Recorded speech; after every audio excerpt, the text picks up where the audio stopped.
Welcome to our webinar on the 5 factors of business endurance. It's great to see so many people joining. I'm going to immediately hand over to Mark, who's going to kick things off for us. So Mark, over to you. Lovely, thank you very much. Sitting silently here, nodding next to you for the last couple of minutes as you went through logistics and welcomed everyone. But adding to Joe's welcome, thank you very much for joining us today. I am Mark O'Keefe and I'm the founder of the Innovation Beehive, which is a small medium consultancy based in Cirencester and London. What brings us all together here is that we all are living in incredibly disrupted times. Whatever happens over the next coming weeks, what has happened over the last couple of weeks has impacted all of us. I imagine a significant amount of us, like us, are working from a house, working from home at the moment, finding ways to work to keep the dogs locked in a bedroom upstairs or the children in the kitchen or wherever it might be. So it's impacting all of us and it's rapidly changing. I'm glued at 4:30 to the BBC every day to see the news, the announcements from Downing Street as they come in. And also with the 24 news cycle, we're getting more and more information. Twitter went into overload yesterday at 4:30, suggesting London was about to be locked down.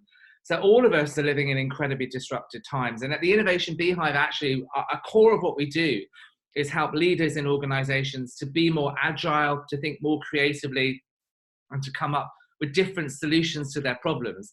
So all of us will need to develop that skill over the coming months. And we're hoping to share with you some of the things that we've done at the Innovation Beehive over the last couple of weeks, some of our approaches to being agile and creative, and then hear from you, to crowdsource from you exactly what you're doing, your thoughts and your concerns, and hopefully build a bit of a shared community online here as well.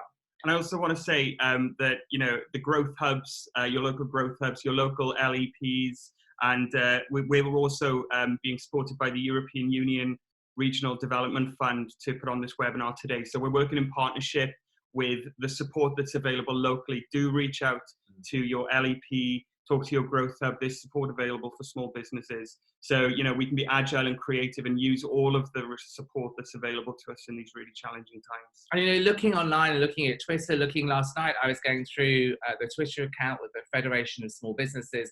The Chancellor of the Exchequer has announced some measures to support businesses, particularly focusing on small businesses. There's a lot of confusion around where the information is available, where you can get hold of potential grants and loans, etc. So your local business organisations will be able to support and give you more information as it emerges. Remember, they're human beings too. They're people getting information sent down from central government. We're all going to have to potentially practice a bit more patience over the next couple of days or weeks, which will be difficult for all of us. But there is help out there. In an example, exactly this webinar today. So why am I talking to you today? So as I said, I'm Mark O'Keefe. I'm the founder of the Innovation Beehive, and I founded the business in 2008. I mean, not a great time for me. I left my job.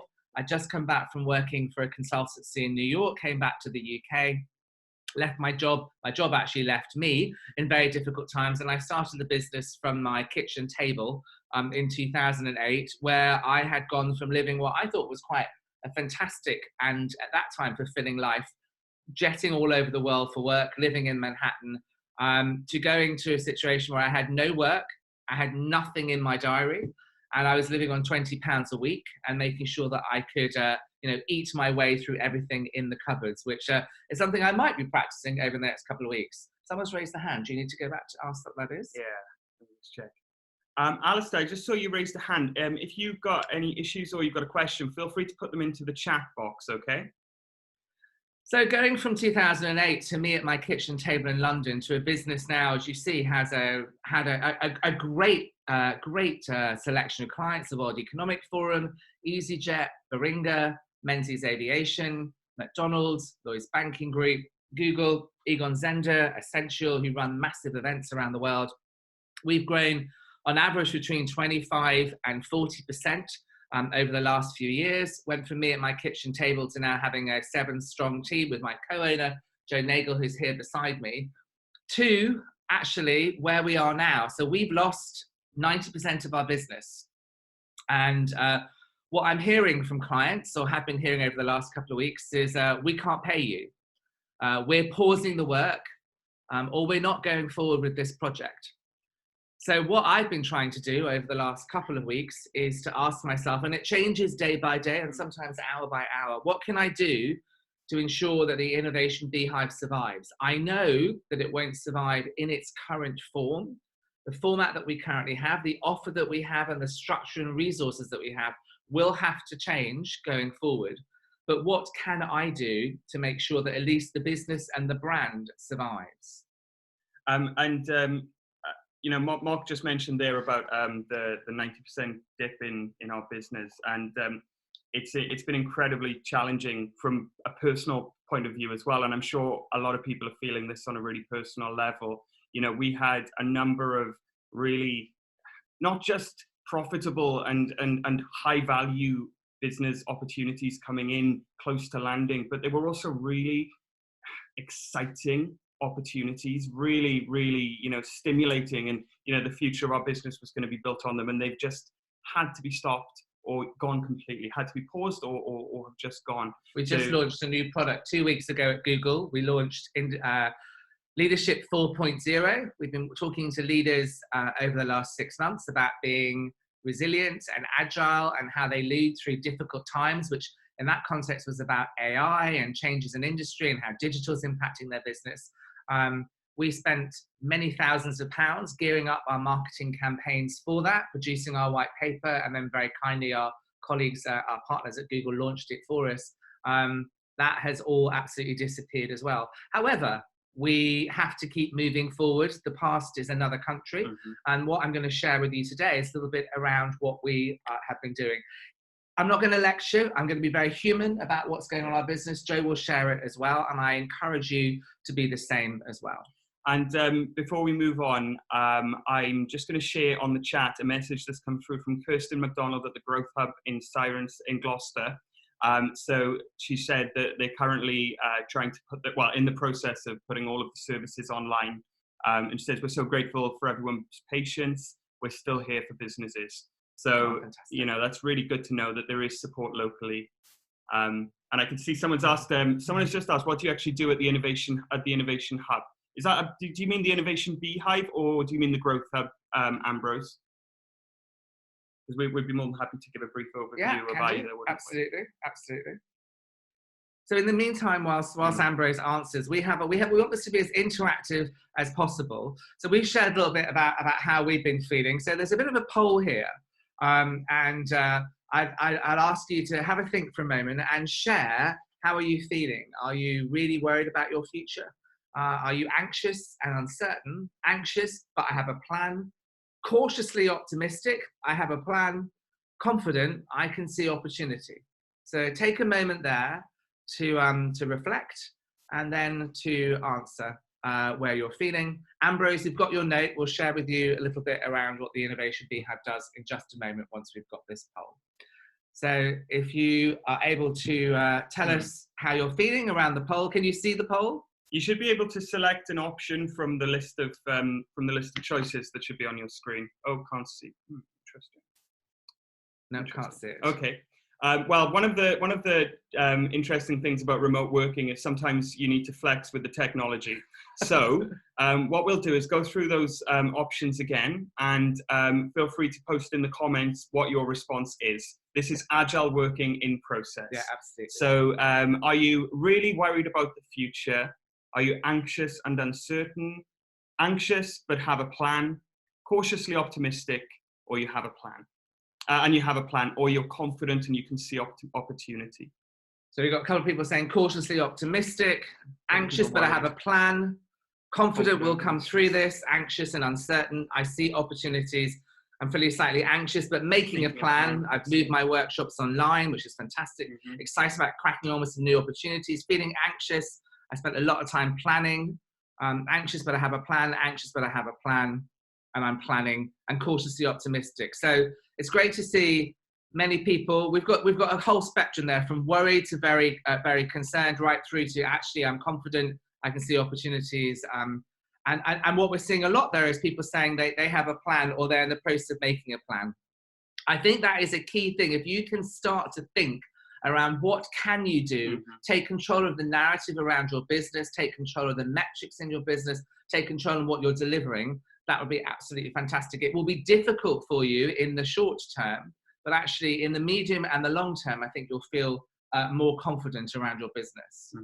So we're going to take the poll down because it's not working. And I can see one person could see it. One person. Not quite sure what's happening with the technology there, but we got one response, which was anxious and uncertain.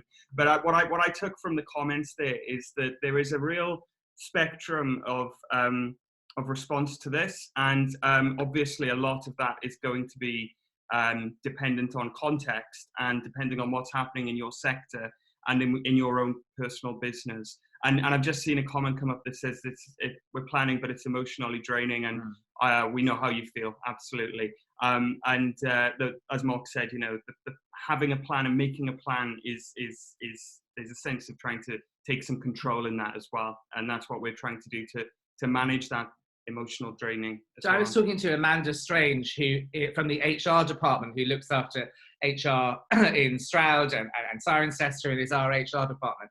And we were talking there about a lot of people are feeling very, very tired at the moment. And that is because we're all on a bit of an emotional roller coaster. You might feel down for a few hours. We're hearing information. We're looking at the news cycle, Twitter, etc., social media. That gives a spike in our adrenaline, which then is tiring in and of itself. We'll talk a little bit in a moment about well-being. So on the next slide, I just want to say kind of what we're going to be talking about today. As I said, we've the privilege of partnering with Google over a number of years, and we run and will run again breakfasts and events at Google in London. They have what they call their 9 notions of innovation. And the one that I love the most is creativity loves constraint. And I think at the moment we're going to have to absolutely be creative with the constraints that are around us. What I'm going to share with you is the structure that we're using to navigate our way through at the Innovation Beehive. At the Innovation Beehive, we focus on 3 things: pure play innovation, new brands, new products, new services, experiences; organizational culture, whether that is around helping people understand the organization's purpose, what the values of the organization is, or how they get their culture and their customer service aligned; and leadership. How do you lead an organization through disruptive times? How do you lead for innovation? How do you train your people in innovative tools and techniques? So working with Google, we love their notion of creativity loving constraint, or as Ambrose has said, necessity is the mother of invention, which is what my Irish grandmother used to say, and exactly what I say when I talk about this. I'm not saying this is absolutely what you should do. I'm hoping you'll receive this as stimulus, because that's what we use in all of our 3 areas at the Innovation Beehive. We bring in stimulus. Never thought I'd be the stimulus ourselves in the business, but bringing in stimulus for you to have a look at and think about. And also, we want to try and crowdsource the knowledge of the community on here. So tips, techniques, things that you're doing to manage your business, manage your state, and to help your team members and your clients go through this. Please share them in the chat box. We'll try one time more with the poll. If it works, it works. If it doesn't work, we'll be agile. Absolutely. One thing to say, just in terms of the chat box, is there should be like a blue box with a little arrow next to it. And for a lot of you, I think that's going to be saying all panelists. If you're happy to share with everybody, you should be able to change the setting to say all panelists and attendees. So feel free to do that if you'd like to share with everyone. If not, Mark and I will keep talking through what we see as the chats come through. We are your Anton Deck of business this morning. I'd love to know which one you think is which. So let's have a look at the next slide, which is just going to give you a bit of an overview of the strategy that we're following, and I want to share with you. The first is around what we're calling shoring up the foundations. The second is follow the love. The third is flexing your delivery and putting yourself out there. 4th is returning to the fundamentals. And the 5th is what we're calling look to the new frontier. So let's go through each of those piece by piece. We'll ask for your views, your opinions, hopefully have a couple of polls that will share what we're doing and see where we get to. So on the next slide, I've talked about shore up the fundamentals. This is about the money. Ultimately, this is about understanding where your money is, how much money you have, what's your run rate, and what's your position in terms of what's outstanding, what's owed to you, what you owe. I'm really encouraging you to be all over your money. So the first question you have to understand is where do I spend my money? Talk to your accountants if they have a particular program that they use to support your accountant, your finances, whether it's Xero or QuickBooks. Ask your accountant if you can be talked through that, if you can get access to that. Speak to your bank. Have a look at what goes in and out of your bank account each month. And Excel has become my best friend. I've gone through every single line in our P&L, understood exactly where we're spending our money. When I started this business in 2008, it was a really personally difficult time for me. I had a number of family bereavements. I had lost my job. I couldn't afford to pay my mortgage. There weren't mortgage holidays like the government is organising at the moment. And I got to a point where I couldn't open my post. And I literally did not open my post for 6 weeks, and it sat there on my kitchen counter. I didn't want any more information coming into me. The Buddhists talk about life being like a cup of tea. And at some point, too much information, a teacup becomes full and it overflows. And my teacup felt very full and overflowed. And if I opened any more post, my teacup would overflow. Something had to go out before anything else could go in. But I always regret the fact that I didn't keep hold of the information and didn't keep hold of my bank accounts and the information that was coming through from my insurers, etc. Because one of those letters contained the renewal for my health insurance. I had lost my job, but I had the option to carry on my health insurance. I suffer from a condition called ulcerative colitis. Because I didn't open my post, the time expired for me to carry on my health insurance.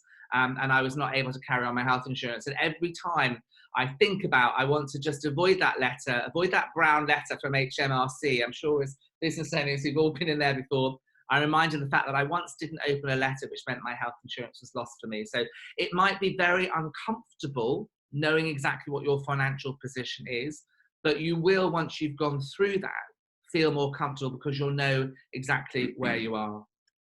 But you will have to spend some money.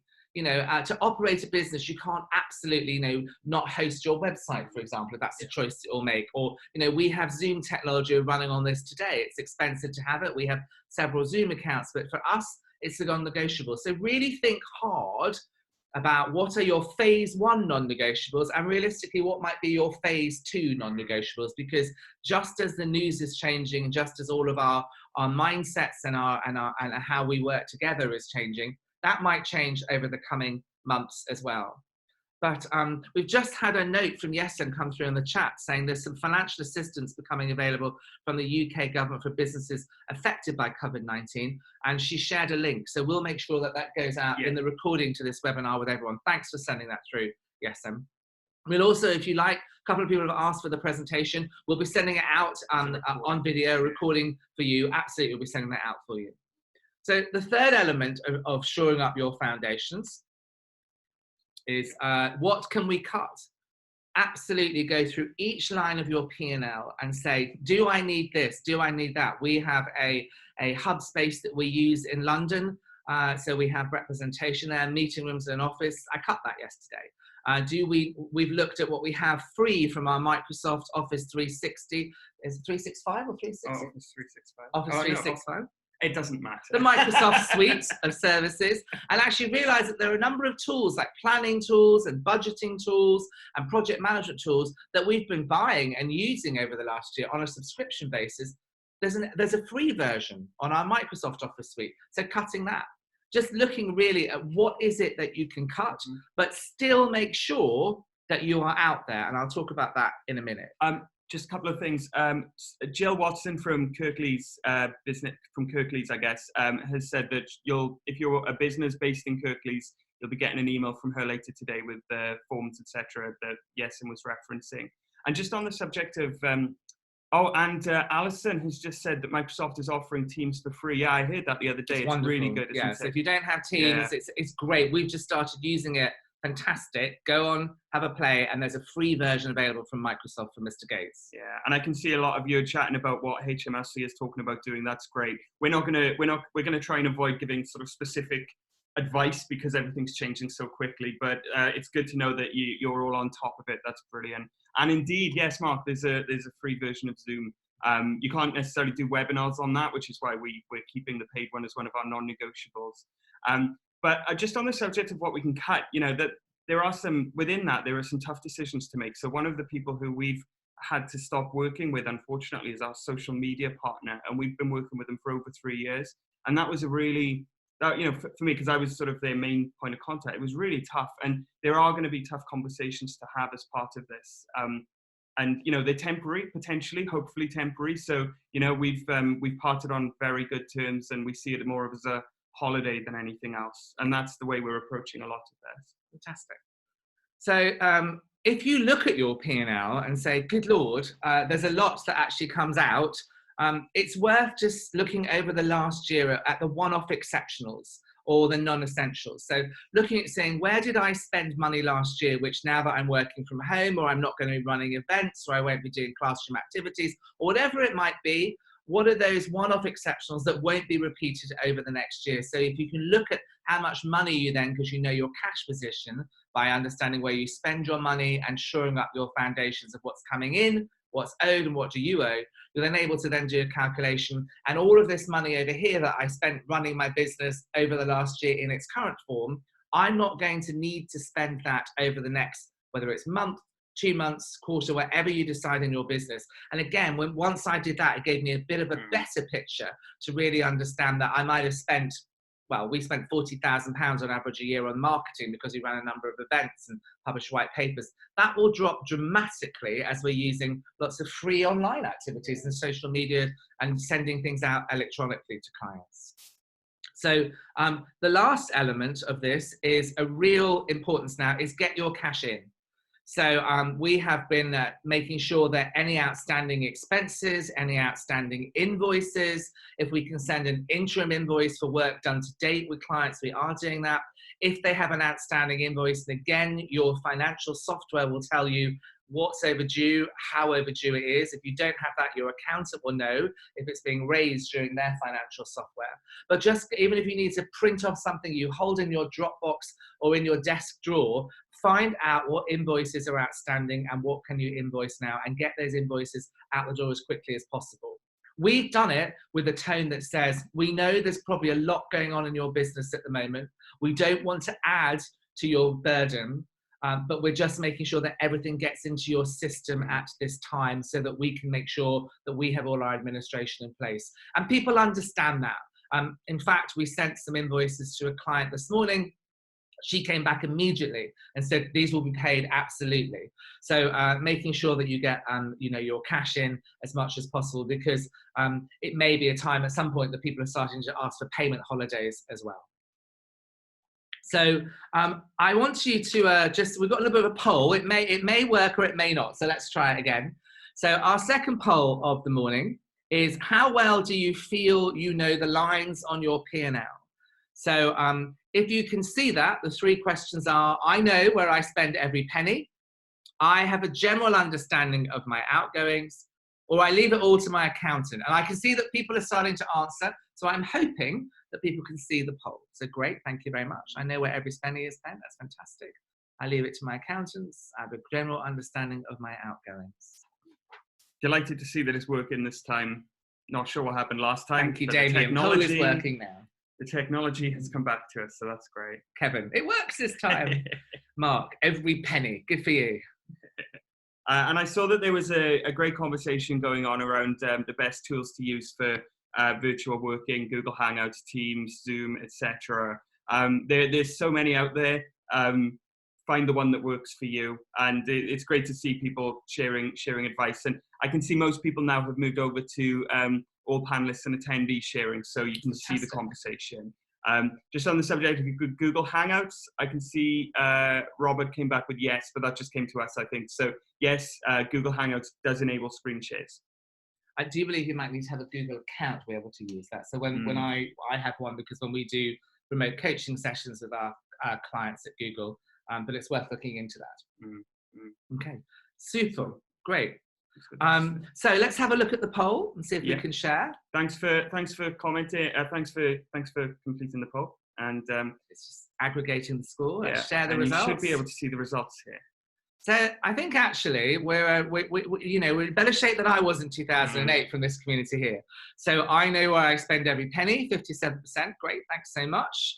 Fantastic to hear that. I have a general understanding of my outgoings. That's wonderful. And I think a lot of people, maybe a month ago might have had a bit more of a general understanding than absolutely where every penny is spent. I leave it to my accountant, 5%. I've been there, absolutely. You know, you get that call at the end of the year and say what your corporation tax is going to be.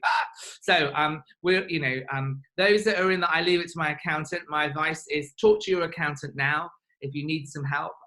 I've spoken to ours. They are being incredibly responsive.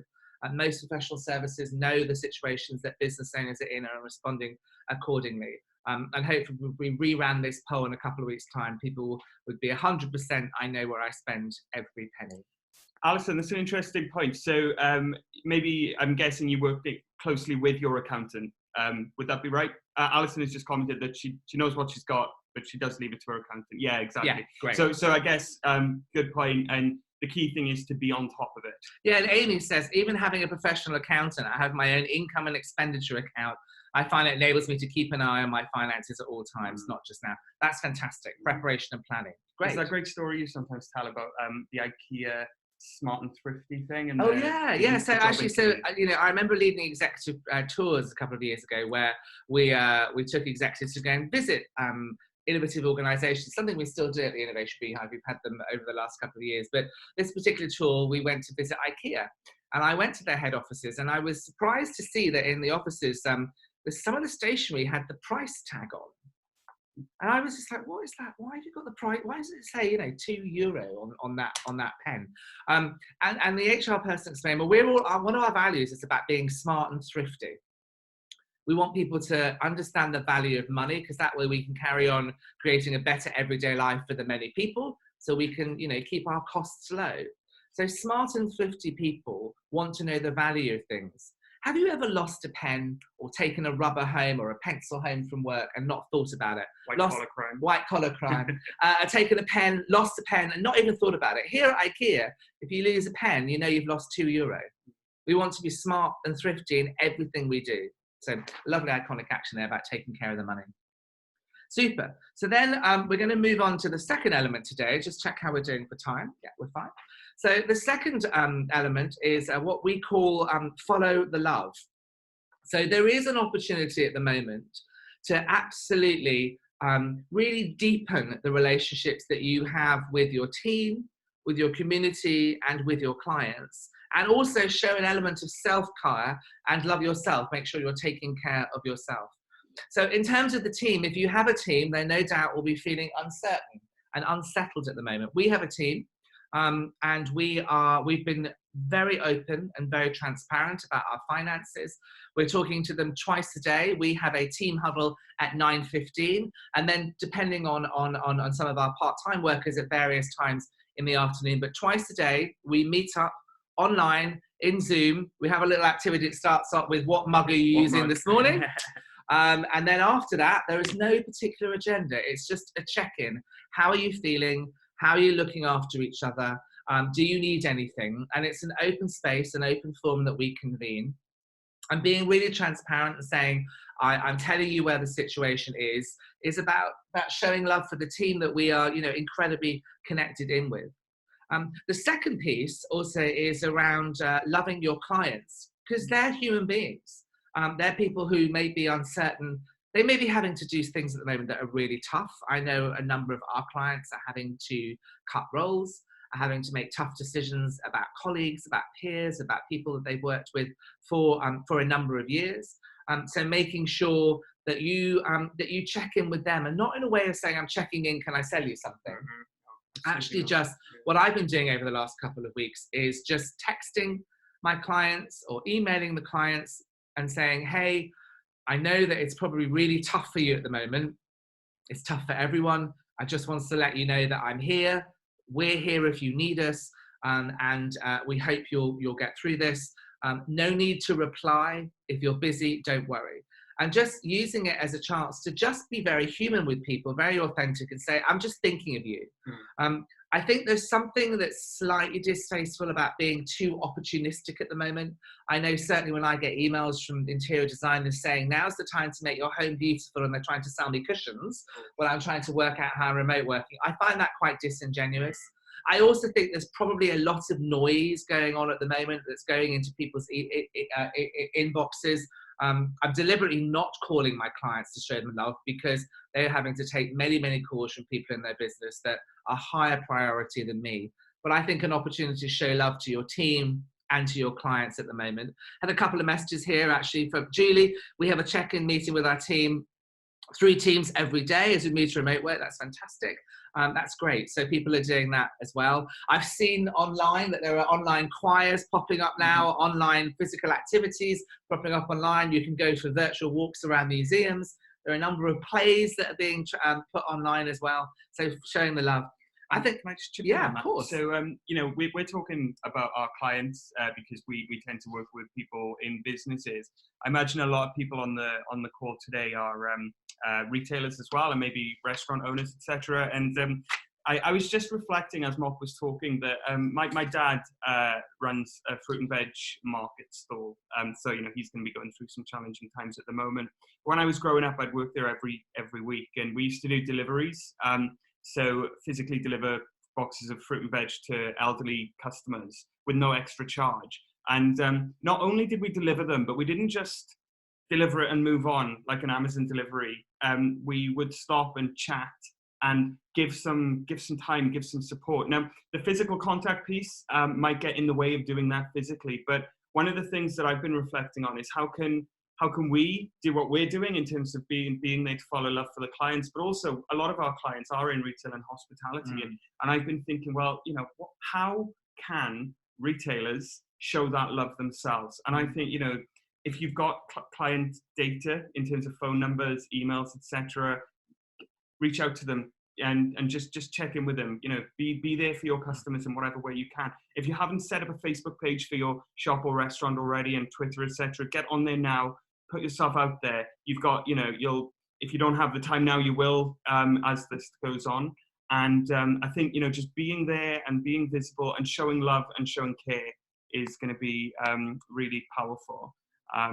Alison talks about another element we were going to talk about is about showing the love for the community. Alison, trying to encourage everyone to support their local business at this time. It's really important, especially buying from your local food purveyors and maybe buying a voucher, absolutely, paid forward to spend it in the future. Absolutely, showing love to the community. And also self-care, showing self-love as well, making sure that you are conscious of your emotions, making sure you're conscious of how you're feeling, not staying completely in your head the whole time, taking some time, if you can, to go out either into the garden or outside, taking a walk, giving some structure to your day. So, here we are in a dining room, both dressed in shirts, both in business dress, going to work every morning, taking a lunch break, going back into the office afternoon. We have the luxury of having a dining room, we're working from here, but just taking care of yourself so that you can take care of your people and your clients at this time as well. So we've got another poll. No, we have a question actually. We've got a question to ask you here. So I'm interested if you could pop your answers in the chat box and we'll share them. So what can you do today to show love to your customers or your team? Type it in the chat box. What are you doing, or what do you believe you could do to show love to your customers and your team?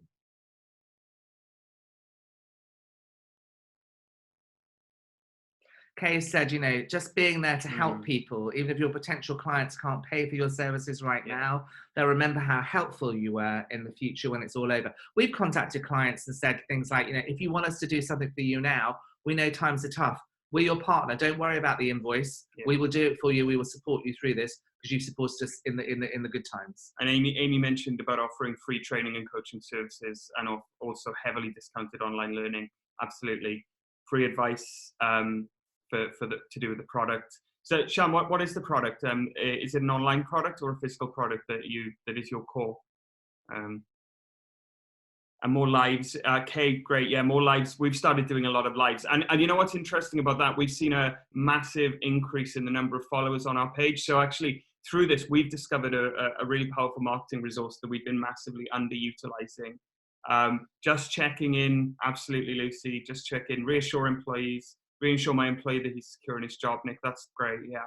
And Zoe, you said want to give them advice. Great. Yeah, advice to get through this. And Jill says, looking after self, I'm working from home now and left the house this morning just to take a walk and have a routine where I don't sit in the house all day. There's a great thing that a lot of people who do regularly work from home do, where they go out of the house, walk around the block, come back, and it's like they're opening the door to their office as opposed to just being in their house. We, as Mark said, are always, putting on shirts, and this room is the office rather than just anywhere in the house. And I'm going to shave every day, so I'm not sitting with a beard like I'm kind of at the weekend or during the Christmas break. What hair I can grow, I grow on the bottom of my head, and just making sure that I maintain that level of professionalism, give myself that structure and that self-care, so my day doesn't go into a melange, the structure to it. And Matty says, offering free digital content services to local businesses that are in dire need of help. Amazing, yeah. And Sean said training is the core, but you can offer advice on the phone or online for free. Keeps our name out there. Exactly. That's why we're doing so much of what we're doing virtually, just to keep the brand alive for people and make sure when they do have budget again, we're right back there, right at the top of their list. Asker, you said starting to use humour within our business to cheer people up. Yeah, we've got a WhatsApp group called Team Nonsense for our team, which has been going on for a long time. But we use humour in that so that we just keep ourselves up. And I saw an interest, Ambrose, you're developing an infection control product, but that might be seen as a hard sell. If you feel to your what is your you've got a strong cleaning regime at work and everybody is taking their part in it. Right. Ambrose, I think don't if you see that there's a need and there's an opportunity and it'll add value to people, it's probably not a hard sell. The hard sell is if we're trying to desperately sell people things that they just don't feel they need right now. It's about not being opportunistic in a negative way. There's opportunity and then there's opportunism. Absolutely, yeah. Opportunism might be if you were talking about selling people a load of PDFs about how to wash their hands, maybe. I don't know, because there's someone's doing that. Someone's probably making money out of that. Doing it, yeah. We've seen a few of those over the last, even in the Grey Hub. If that's anyone's idea on here, apologies. So should we move on to the next element? Sure. Actually, that piece around putting yourself out there is something we're gonna be talking about next. Mm-hmm. So the next element is, it's kind of 2 in 1 here. Buy one, get one free. We're talking about flexing your delivery and putting yourself out there. As I said at the Innovation Beehive, we do a lot of work with organizations to help them think how they can work more agilely. And we have a white paper on that called From Fragile to Agile, which Joe will talk a little bit about at the end. It's free. You can download it as a resource around behaviors and mindsets to help you be more agile. This is about just rethinking the way that you have run business in the past. There's a lot of people saying immediately, oh gosh, we need to go online. In fact, we came up with our online offering over 2.5 weeks ago now. As soon as we started to hear potentially what was going on and started to kind of think about what might the implications be, we went straight online with on our website saying we can offer everything remotely. We then spent time with our team going through what are the current touch points in our physical training and consulting projects and how can we transfer those into a digital proposition. I think you've got to be really careful. We developed a whole online product to help people as they work remotely. We've made a personal decision not to put it out there because we feel that at the moment there's quite a lot of white noise out there. Everyone's saying, I can do it digitally, and it might actually it might get lost. It might feel like an interference in their inbox. When people have started to calm down, they've got their laptops, they've tested their internet, they know where in their home or wherever they're going through remote working, they've got a safe place they feel confident to work in. Then I think for us personally, we'll make the choice then about when is the right time to go out and talk about our online offering. It may be different for you. Maybe absolutely it's appropriate and right for you to go and talk about your online offering now. Certainly we are able to offer our products and services online, but in terms of creating and charging for a product to do that, I think that's possibly quite far down the line in terms of our marketing strategies. Absolutely. In our innovation work, a big piece of developing a new product, service or proposition is gathering insight into your end user's experience and your customer's world. And we could see that there was a need. We can absolutely see that there's a need, and we're looking. But what we also saw was that actually the last thing that companies are looking to do right now, as we are, the last thing that we're looking to do right now is spend money that we don't absolutely have to spend. So we sort of put ourselves in our customers' shoes and said, do they really want to hear from us about what they could potentially spend some money on? Probably not. So what we did was we thought, well, let's offer what we can offer to the world through things like this, but not for free. Yeah, rethinking. Yeah. I mean, is there, and everyone's situation will be different, but is there an opportunity there to offer something that you may have charged for previously or may have used as a marketing tool for free for people? And you've got some great examples of other businesses that may be in the more physical space. We've heard about restaurants doing delivery. I've heard about pubs being takeaway. We've got our own Bramleys in Cirencester here, where they are a warehouse, and they deliver to the restaurant trade. Obviously, restaurant trade and pubs and clubs, etc. The demand has gone down. So they've gone online this morning saying we're open to the public if you want to come along and collect a slightly larger box of something than you may have bought in the past. They flex their business model, and they said we're being agile and we'll offer that service to our customers as a takeaway option. And also just in terms of looking at what some of the supermarkets are doing here about opening early to let people over 70 in so they don't have to deal with the crush and some of the scenes that you may have seen on social media, people panic buying and large queues. So just being agile and thinking, what can I do? How can I flex what I currently do in this new world? And alongside that, putting yourself out there, as we are doing here. Joe's talked about the fact we're doing a number of Facebook Lives at the moment. We're doing a WebEx at least once a week on various elements that we think are important to our clients. What we normally do and what we've done in the past is we've run breakfast events or online gatherings where we've talked about products and services that we wish to sell to clients. We've completely flipped that around. We're talking to clients, we're trying to understand, using our innovation process, the insight around what problem is going on in their world at the moment, and then creating a webinar that hopefully gives them the reassurance, some information, and some guidance that we, as much as we can give, to try and help solve their problem.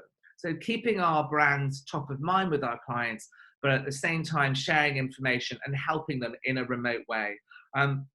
And as I said, we have been emailing discrete clients, ones we have a very strong relationship with, but we're trying to avoid mass emails out saying, oh, we can do this for you, we can do that for you, because there are enough emails going into their inboxes at the moment.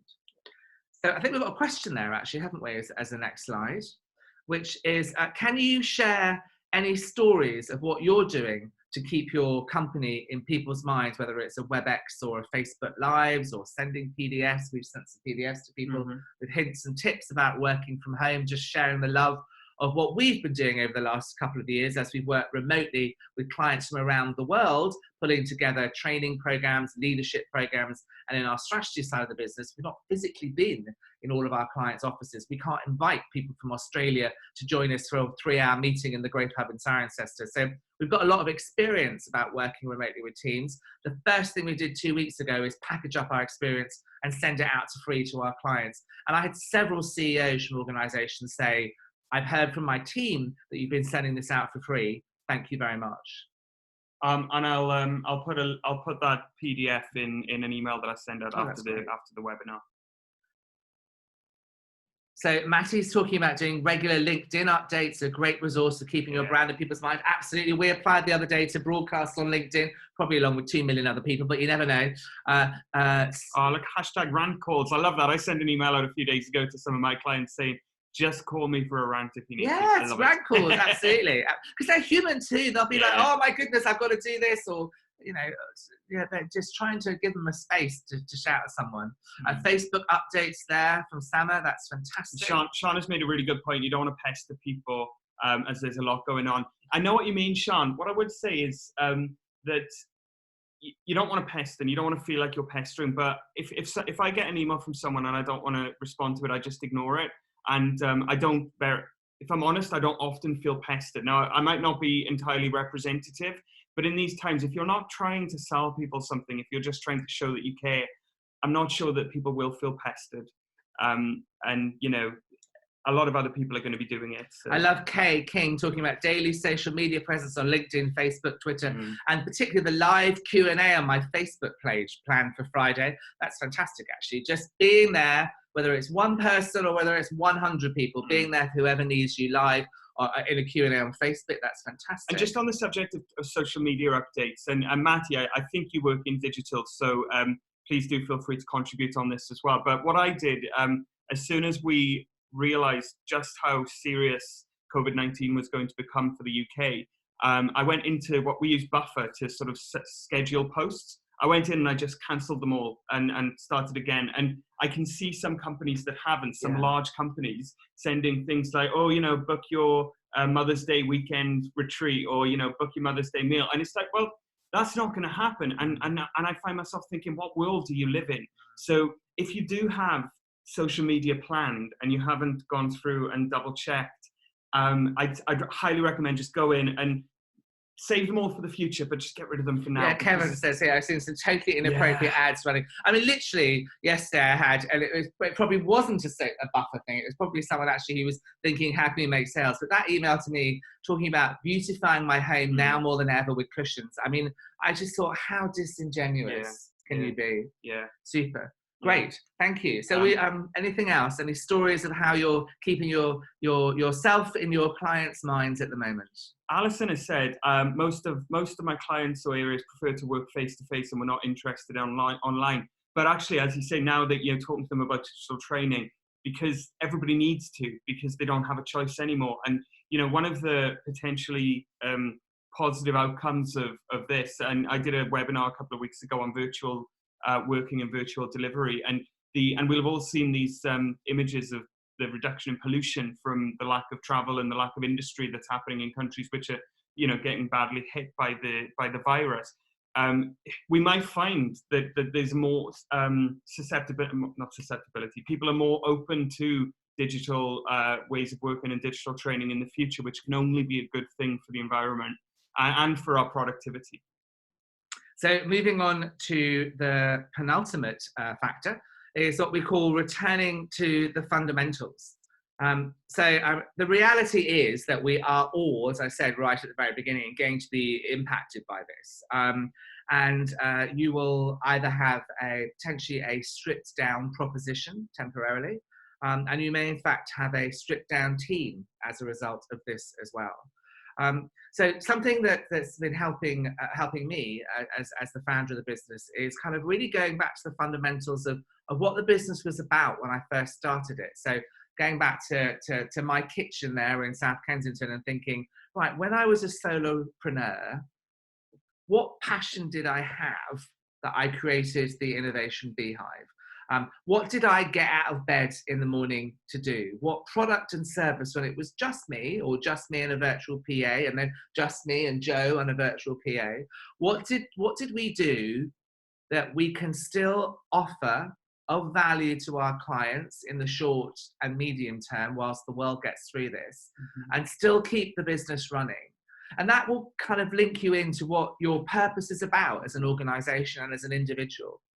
What is it that the business was set up to do? And if you work in a wider team, I think it's worth having that conversation now about fundamentally, we might have all of these products and all of these services, but fundamentally, what's our purpose?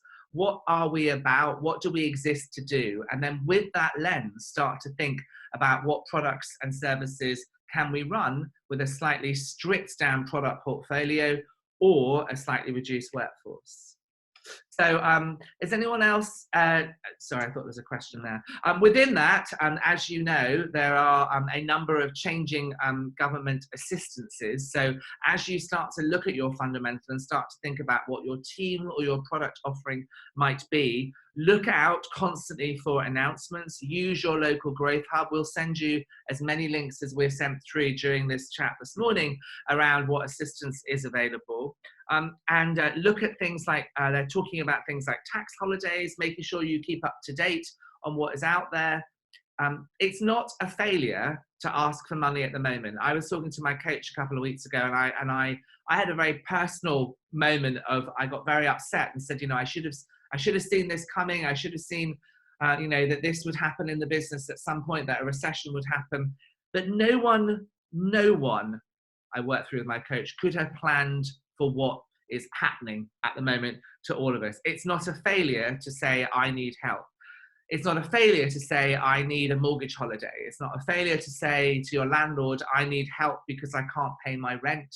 It's not a failure to look for a government loan or look for a grant or look to your local council as part of their distress fund.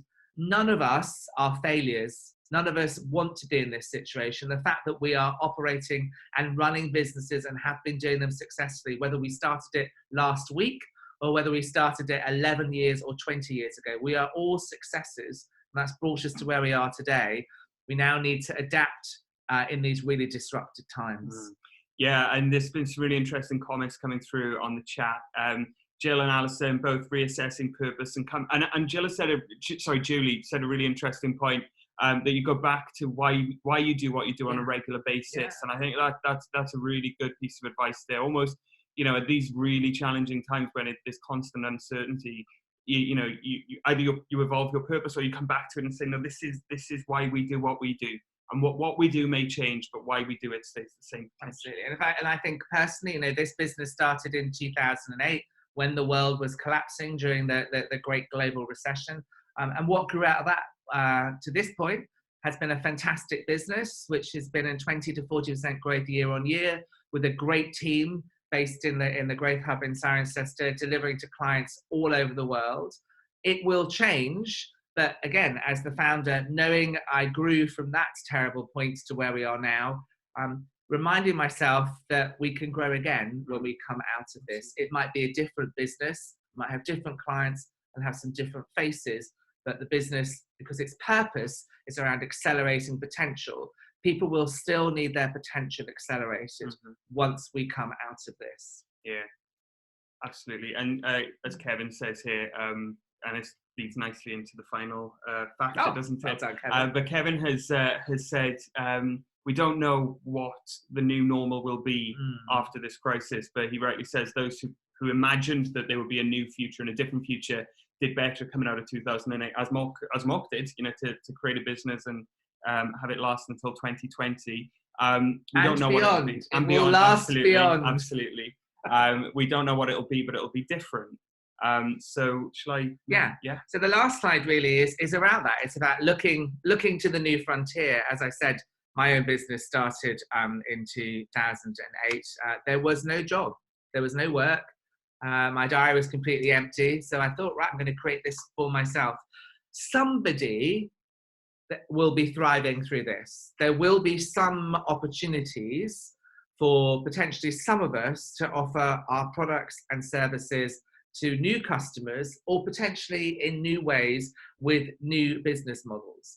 So it may mean that we have to make quite personal, difficult, short-term decisions. I was talking to one of our freelancers yesterday who's been working with us for a number of months, and he's going to go and apply for a job at Morrison's. Morrison's are recruiting 2,500 extra staff. Now, he works in a professional services capacity, but it's not a failure to go and earn money, to bring money in to feed your family.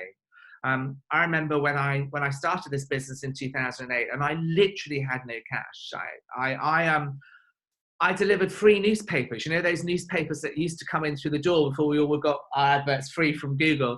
And I used to deliver them for 1 penny. I went around Hammersmith in London delivering newspapers to people's doors. Now, I had done that when I was 13 years old, growing up in Highgate in London. So I went back at 35 and did the same thing as I had been doing when I was 13 years old. And there was no shame in it. I earned some money and I was able to buy my food and buy my dogs their food as well. So looking to the new frontier, we may all have to make difficult decisions, but the question is, who will need you? So Morrison's looking for people at the moment. Those businesses that will be thriving through this, things like TV news, media outlets, is there an opportunity for you when things die down and it's a little bit calmer to offer your product, your service, or your new business model to them? Lawyers at the moment might be doing very well. I contacted my lawyer yesterday, said I need to sort out my will, make sure that all my affairs are in order. They'll be done by 5 o'clock today. And hey, she's got 2 or 3 hours work. that I put off for ages and ages, but I rang her and made sure that the lovely Sewell Mullings and Logie in Cirencester are sorting out my will. So there will be some people who may potentially be actually looking for support, looking for products, looking for services, looking to the new frontier. How can you possibly offer your product and service to them? And I think to add to that, it's not just about finding new markets, it's also about, as we've been talking about, finding new ways of serving your existing customers. There's a sense of a new frontier there, and I think the digital frontier is the new Wild West, but it's in a positive way, not in a negative way. But the other thing, just to add, I know that story that Mark just shared about the newspapers and the 1 penny a day, 1 penny per newspaper, etc. But the other thing that I think Mark was doing at the time that is really worth thinking about for all of us is you were doing one thing to move the business forward. So I literally, because I had no clients, I had no money, but I had no clients. And what I did is I set myself little micro goals. So I said, life is really tough at the moment, and I may not be able to function fully on all and fire on all cylinders. But I'm going to commit to do one email a day that moved the business forward. Now, sometimes I did many, many more emails than that. But there were days when I got up and I just felt terrible, or I had a letter from my mortgage company saying you've defaulted on your mortgage for that month. That happened several times before I actually was forced to sell my home. But I promised myself that I would do one email a day for the Innovation Beehive, and just felt that I was moving forward in some small way with my business. And that really helped me. And for that day that all I could do was one email, I was running my business. I remember actually going out on a date with someone and they said, what do you do? And I said, I run a management consultancy called the Innovation Beehive. I didn't really, but I did. And it's all about the kind of the mindset. And because I'd done one email that day, I actually was working for the Innovation Beehive. And we've got some people who are already doing it. Zoe's been doing a daily LinkedIn post.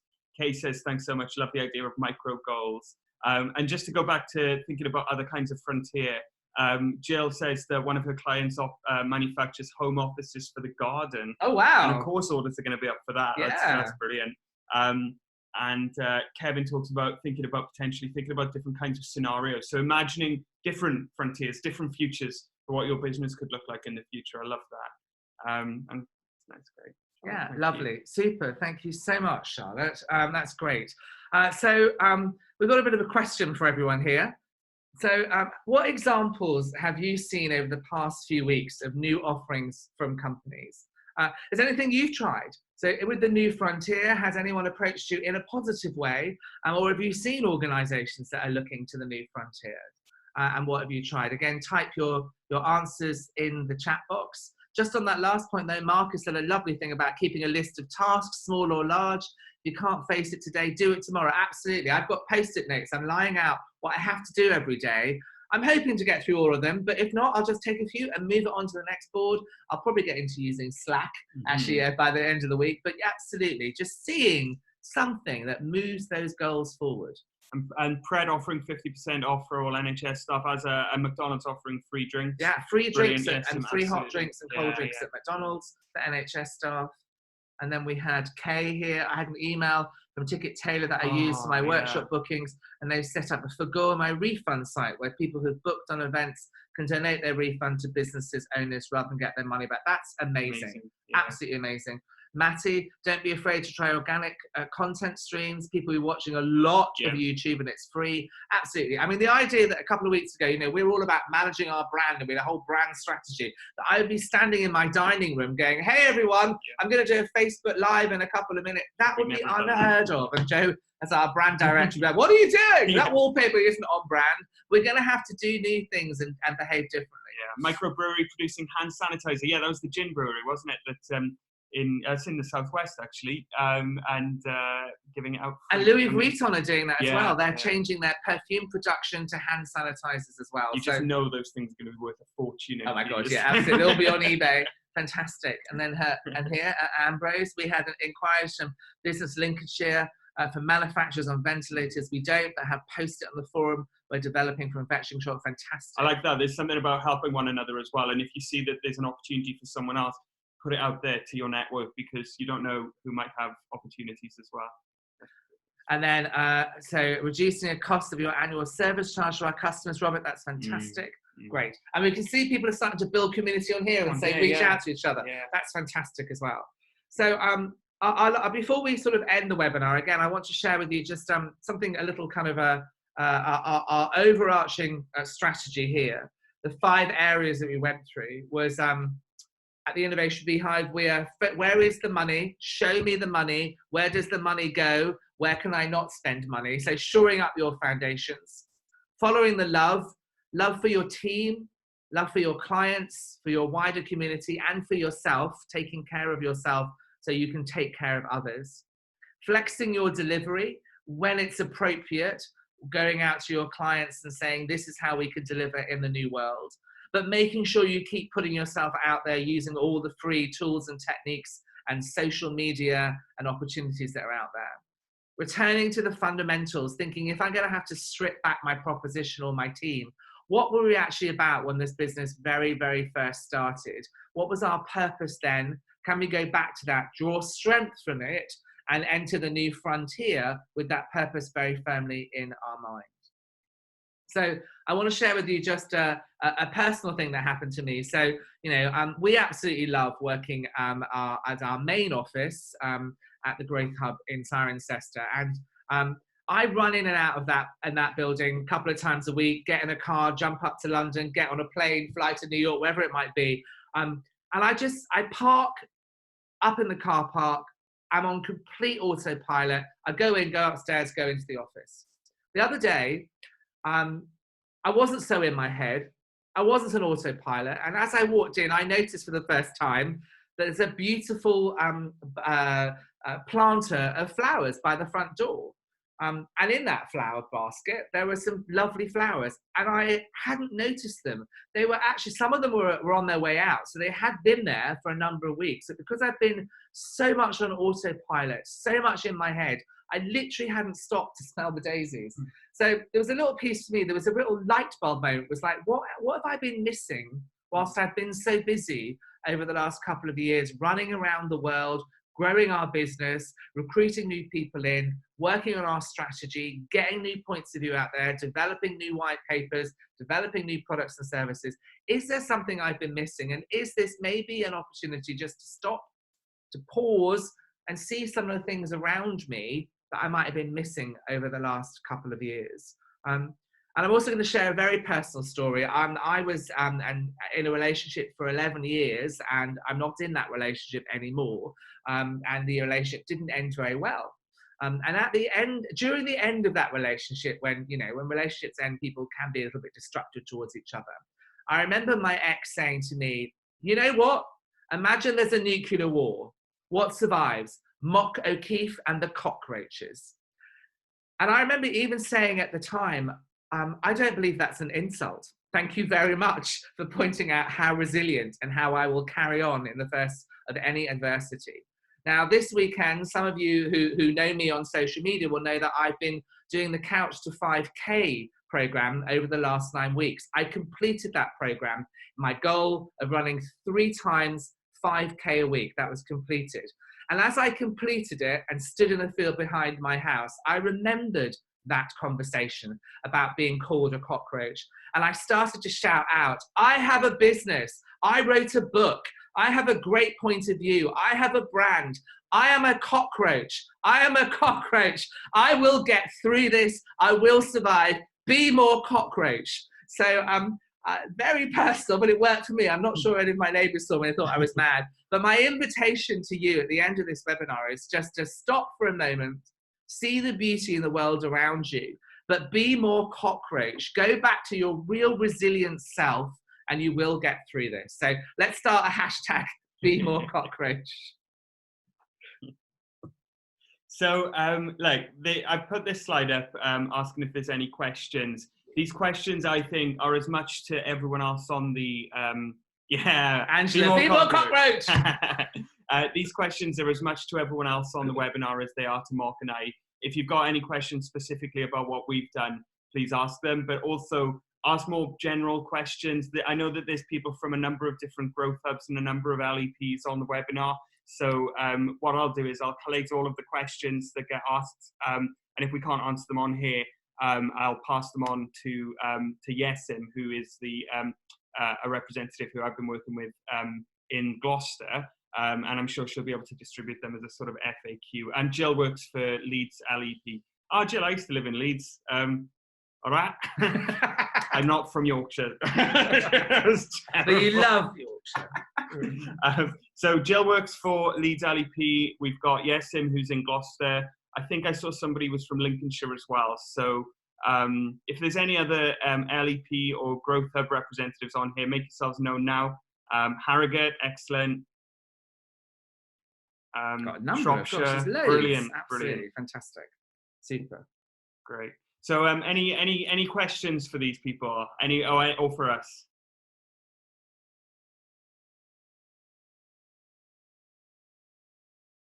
And Matty has just said, Matty Graham has said, feel free to connect on LinkedIn. Oh. Matty Graham, I'll just, I see that's been shared to us, so I'll just pass that on to everyone. There you go. We're building a community.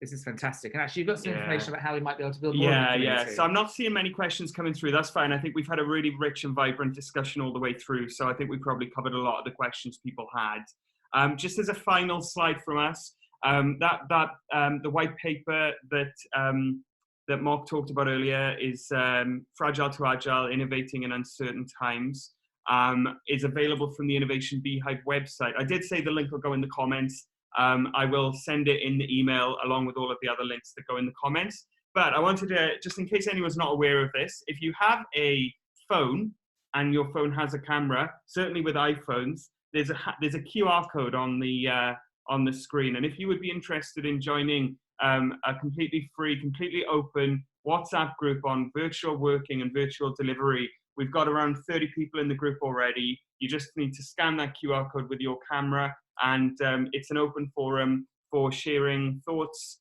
concerns, worries, ideas. It's just a place to be together and to be in community. So feel free to join us in the virtual delivery group.